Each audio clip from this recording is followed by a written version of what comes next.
Minnesota Vikings were looking to add some beef along the defensive line after losing Diesel Dalvin Tomlinson in free agency to the Cleveland Browns, and the Vikings found some in former Greasy, Grimy Green Bay Packers defensive lineman Dean Lowry. And I know Packer fans will be like, oh, just taking all the Packers leftovers yet again, just like Za'Darius, just like Greg Jones, just like Brett Favre, blah, blah, blah, blah, blah.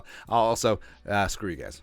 That's it. Dean Lowry is still a quality player, still has some good football left in him, and his positional flexibility is going to be a major plus for Brian Flores and the Vikings defense. Tom Pelissero, the Vikings have agreed to terms with former Packers D lineman, you forgot Greasy Grimy Green Bay Packers D lineman Dean Lowry. Per source, Lowry started 80 games over 7 seasons in Green Bay and has 15.5 career sacks. 2 years, $8.5 million for Dean Lowry in Minnesota, Pelissero reports. And I do like Diesel Dalvin Tomlinson. I prefer Dean Lowry at 8.5 over 2 years versus the 4 years, $57 million that he got in Cleveland. So sort of is what it is. And background on Dean Lowry: he's 28 years young, turns 29 in June, 6'6", 296 pounds. He studied at Northwestern, so he's got a good head on his shoulders. He was an economics major. That's right, so it's right up my alley. Also former teammates with their guy, Afadio Denebo, go Wildcats. Was a 4th-round pick by the Greasy Grimy Green Bay Packers in 2016. Played 7 years for the Packers.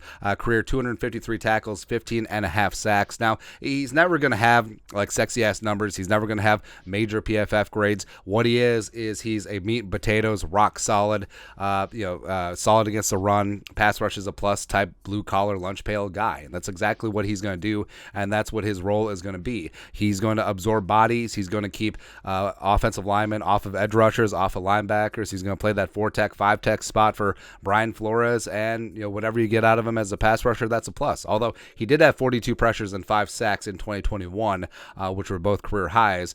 So that is recently.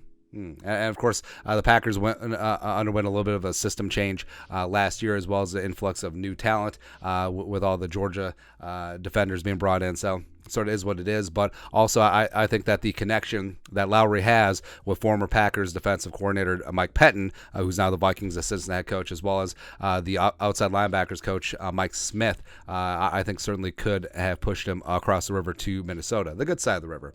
So the Vikings defense right now, here's how it looks. So newcomers are in yellow, and the Vikings defensive line, they got a big boost. And with Harrison Phillips, Dean Lowry in there, I think that they still could and should look to add in the draft, or maybe even one more body in free agency. But I do like guys like Usezi Otamuwo, Kairos Tonga. I think James Lynch in a better 3-4 system could do some damage as well. Kenny Willekes can be hand the dirt, can be a stand-up outside linebacker, can do a lot of things. But Lowry is going to be that guy. He's going to do the dirty jobs. It's not going to be sexy out there. He's not going to put up monster numbers, but at the end of the day, a lot of defenders on the Vikings defense are going to be happy that he's there. I mean, it's what's been said about Lowry for years with the stupid Packers defense, and now the Vikings still get a quality player. He's got some good football left in him at a very good price.